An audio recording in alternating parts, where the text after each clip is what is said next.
درود بر شما عزیزان. با هم بشنویم از برآورده شدن آرزوی مریم. در همین روزها که همه در پی حل معمای مریم بودند، عده‌ای از سربازان شاه عباس جهت مأموریت رفته بودند. موقع برگشت به پایتخت مسیر برگشتشان از این ده بود.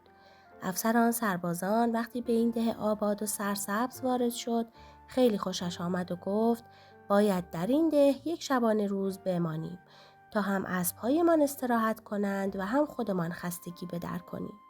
از همین جا علوفه اسب‌ها و غذا تا رسیدن به اصفهان را تهیه می‌کنیم. خلاصه دستور استراحت داد و چند نفر از ریش سفیدان را به حضور خواست. از آنها سوالهایی پرسید که از کجا میتواند برای سربازانش غذا تهیه کند، چطور میتواند علوفه اسب‌هایشان را خریداری کند. آنها گفتند این ده مال زنی به نام مریم است که داستانی شگفت انگیز دارد. مردم این ده از او حساب میبرند و بدون اجازه او آب هم نمیخورند. آن افسر سربازی فرستاد و پیغام داد تا مریم به چادر او بیاید. ولی مریم به جای آمدن جواب داد خوب است آن افسر نزد من بیاید.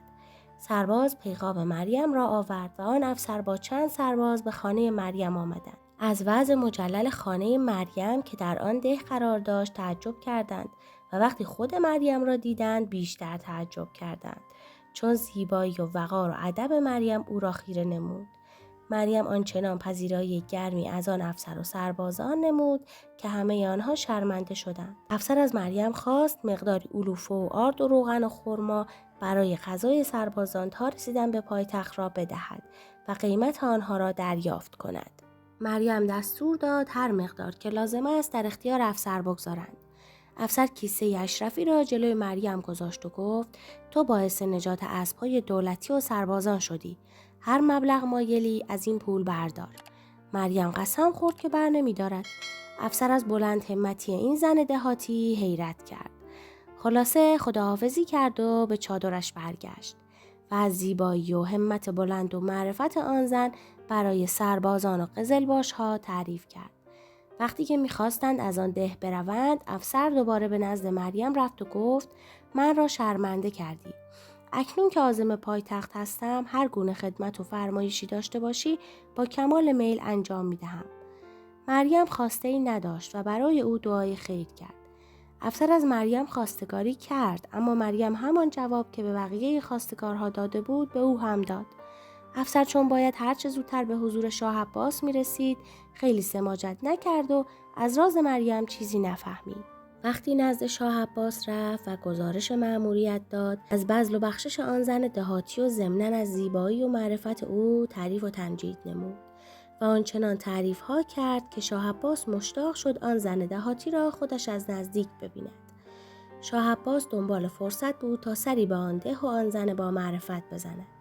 پس از چند روز که خیالش از بابت کارها راحت شد، دستور داد اسب مخصوص را زین نمودند و لباس درویش به تن کرد و به طرف آن ده که افسر نشانی داده بود حرکت کرد. از چند شهر و ده گذشت تا به ده مریم رسید. از اهالی ده سراغ صاحب ده را گرفت. یک نفر دهنه اسب را گرفت و یک راست به خانه مریم برد. مریم در اندرون بود، به او خبر دادند درویش به خانه‌ات آمده. به محض شنیدن این خبر قلب مریم به لرزه افتاد. مثل آن بود که مژده بزرگی از عالم غیب به او رسیده. مریم چادر به سر انداخت و از اندرون بیرون آمد. خوب به قیافه درویش نظر انداخت. این دفعه به خوبی درویش را شناخت و تعجب کرد که شاه عباس کجا و اصفهان کجا و این ده کجا، او چگونه به اینجا آمده بود. خلاصه سلامی داد و گفت خوش آمدید، قدمتان بالای چشم، و دستور داد جلوی درویش گوسفندی سر بریدند. شاه عباس بعد از گذشت این همه سال مریم را نمی شناخت و ابداً فکر نمی کرد که این همان دختر باشد که با خواجه حرم او را تبعید کرده بود. ولی مریم در همان نگاه اول او را شناخت و با خود گفت خداوندا 100,000 مرتبه شکر که حاجات بنده ضعیف خود را برآورده ساختی. مریم پذیرایی شایانی از درویش نمود و ضمن صحبت نمودن درویش از معرفت و سخندانی آن زن تعجب کرد، چون زنی به خوش زبانی او تا آن زمان ندیده بود.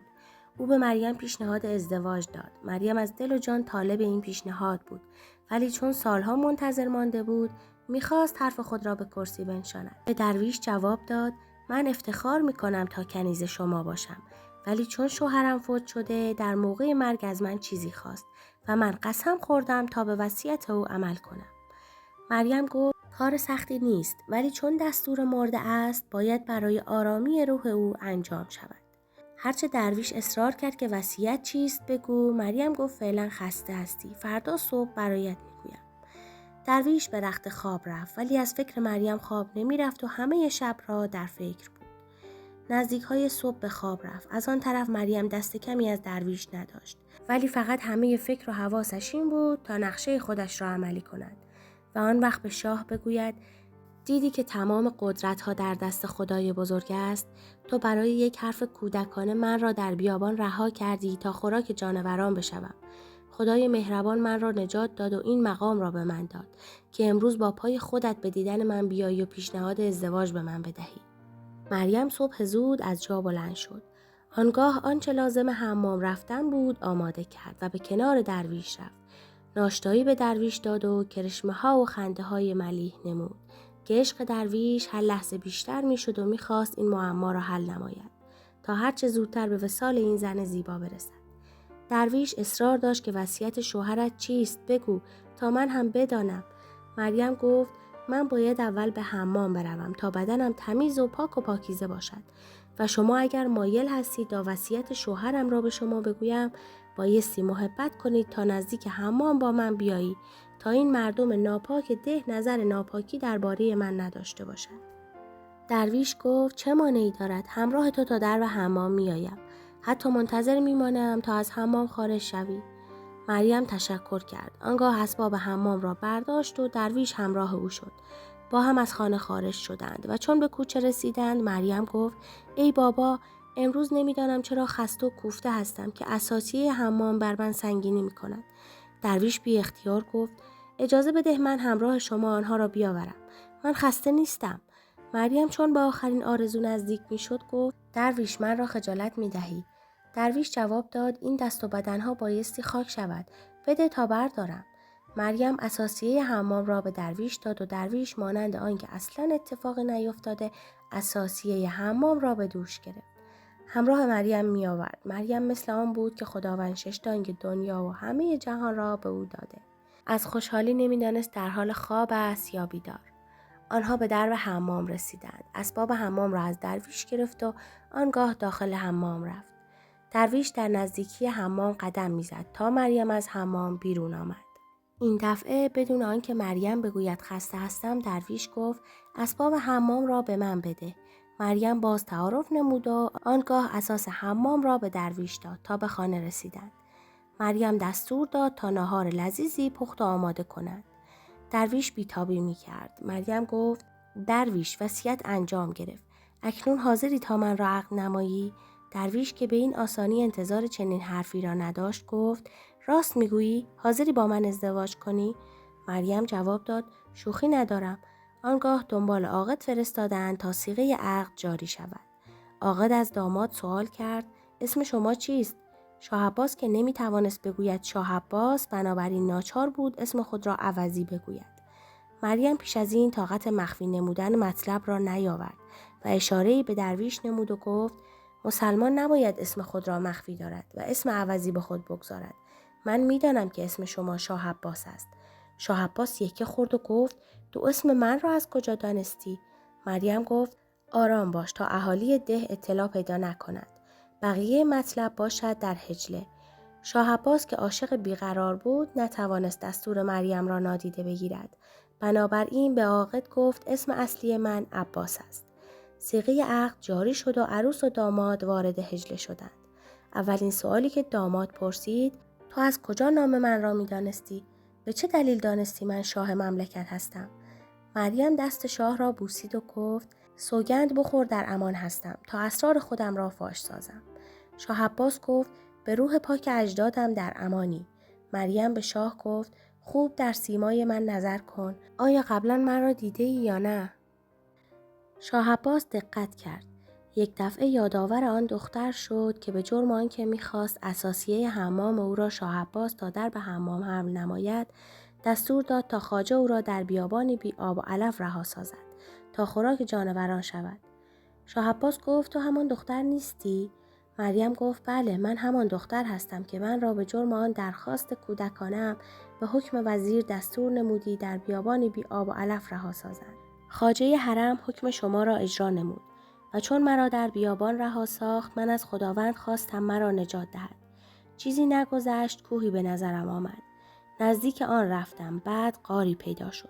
به درون آن غار پناه بردم. کوری در آن غار بود. به من آب و غذا داد. خلاصه تمام ماجرا را برای شاه بیان نمود. او گفت همان قدرت قادر متعال شما را وادار نمود تا با پای خودتان به این ده تشریف بیاورید و به میل خودتان اسباب حمام من را تا در به حمام بیاورید. من سوگند خورده بودم تا آرزویم برآورده نگردد دست به شوهر ندهم. هوشیار قلی هم که مدتی من را عقد نمود و من زن شرعی او بودم نتوانست من را تصرف کند. شاه عباس از اینکه مریم هنوز باکره و دختری بکر بود بسیار خوشحال شد و گفت خلاصه نفهمیدم آرزوی تو چه بود؟ مریم جواب داد آرزوی من همان بود که مسئلت داشتم تا اساسی من را تا در به حمام حمل نمایی.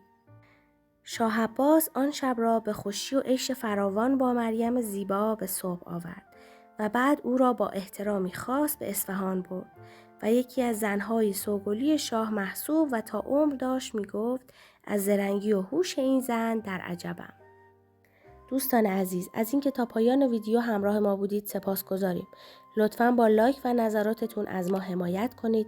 خوشحال میشیم ما رو به دوستانتون معرفی کنید. داستان بعدی ما رو از دست ندید.